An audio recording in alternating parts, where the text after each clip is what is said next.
Good morning. I hope you're well. And don't worry, it isn't the dog talking. And I'm not trying to pretend that it is either.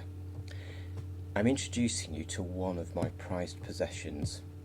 It's one of those prized possessions that is absolutely no value except in the eye of the beholder. You may recognise the picture. It's a dog called Fred Basset, who was the central character in a cartoon that carried his name. Probably his peak popularity was in the 1970s. He was a lovable hound who thought that his owners weren't very bright, but he loved them anyway. That was the simple core of the very gentle humour.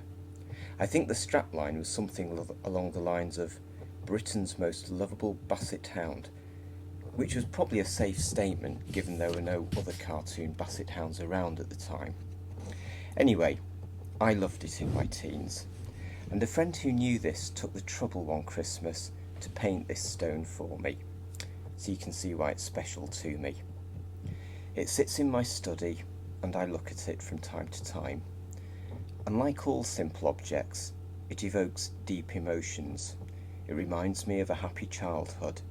It reminds me of the thoughtfulness of a good friend, and maybe the fact that it's been around so long, it reminds me that some things in life can be constant. Maybe that's why I'm looking at it more now, with all the uncertainties and divisions that surround us in this world. There's a little bit more to it as well. Several years later, I worked for the company that published the Fred Basset cartoons. It wasn't a deliberate career move, I assure you, but it did mean that for a while I was responsible for sending the royalty cheques to the creator of Fred Basset, a man called Alex Graham. My mum was delighted and wondered if I could get his autograph, but I never met him. So long as he received his cheques, he really would have had no need to speak to me.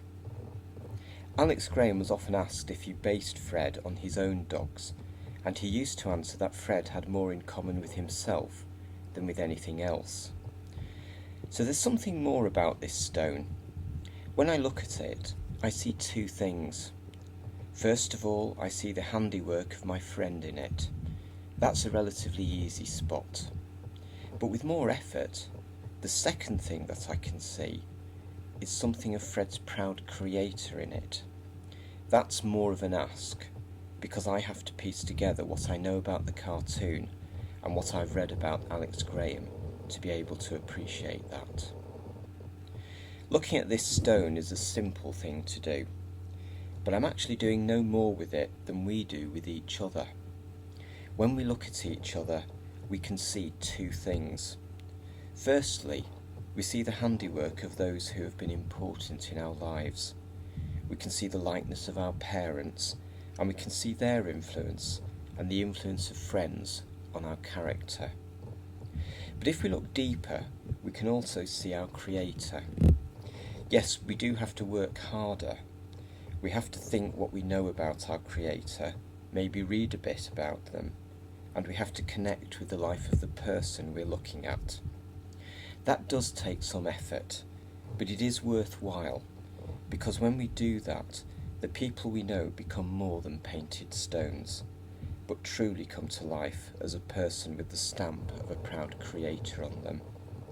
When we open our eyes to those around us, then we become prized possessions in each other's eyes, and when we see that, divisions can be healed, and uncertainty becomes unimportant. Have a lovely day.